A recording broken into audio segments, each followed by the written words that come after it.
A number of Jewish, European and Polish leaders, including Israeli Minister Shai Piron, took part in a ceremony at the monument to the Ghetto Heroes in Warsaw to commemorate the 70th anniversary of the Warsaw Ghetto Uprising. To mark the occasion, a new museum of Jewish history has been opened, which will focus on the centuries-old history of the vibrant Jewish community in Poland.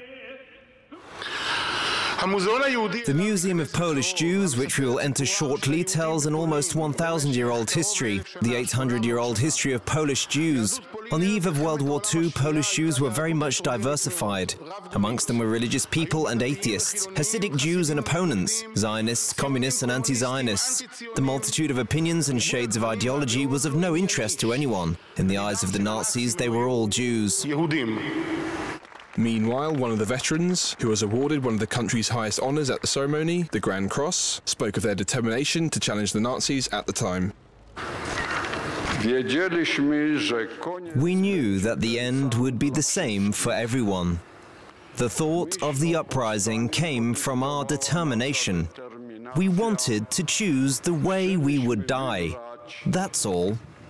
But to this day, I am tormented by the thought of whether we were the ones to decide about the breakout of the uprising, which meant the shortening of the people's lives by one day, a week, or two. Nobody gave us permission to do this, and I have to live with those doubts.